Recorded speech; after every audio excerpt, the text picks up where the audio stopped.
Mo te wā tuatahi kua puta he kōrero ia Chris Kāhui, pāpā o ngā māhanga Kāhui, ki te iwi whānui mo te kohurutanga o āna māhanga e whātau ki muri. He mea whakaputa e nei kōrero ki mua i te kai whakawātū pāpaku i te kōti ārohe o Tāmaki Makaurau.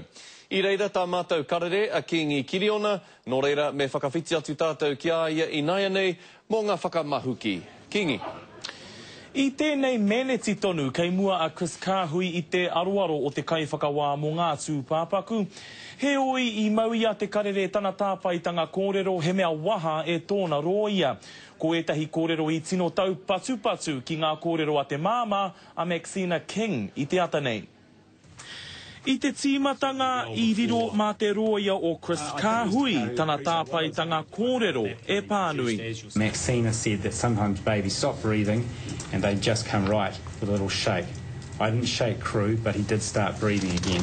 Engari, he mea whakahe tērā kōrero e te māma o ngā māhanga Kāhui, ara e Maxina King i te ata nei. I was swearing about Chris. I blamed him and called him heaps of names. I said he was a Tērā hoki te whakapae a ngā kai whakamātautau tūpāpaku, ko etahi whara kua pā noa atu ki te ūpoko me ngā kaukau o ngā māhanga e rua wiki i mua i tō rāua matenga. It's not one baby that's got fractured ribs, it's both babies.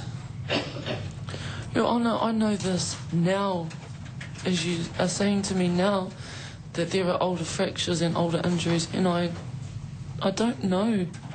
Ko tētahi kōrero hou i puta i te rānei, i whai whakaro a Maxina rāua ko Chris ki te whakatahe i ngā māhanga. I whiwhi hoki i a Maxina he whakatūpato mō tōna oranga i muri i te haringa o ngā māhanga ki te hōhipera. I talked to a few people about handing myself in.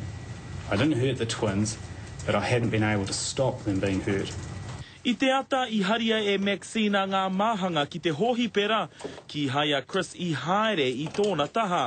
E ai ki a Maxina he tino rereke tērā mōna, he oi e ai ki te roia, he hōha noai hono Chris i te ngaro ngātu o tana wahine i te rā i mua atu, i pērai.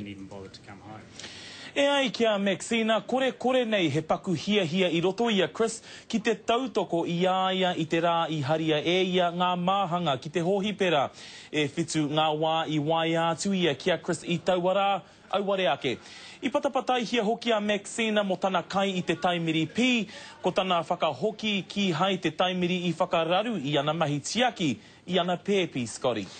Kingi Kiriona, kia ora rawa tuku e moena whakamārama.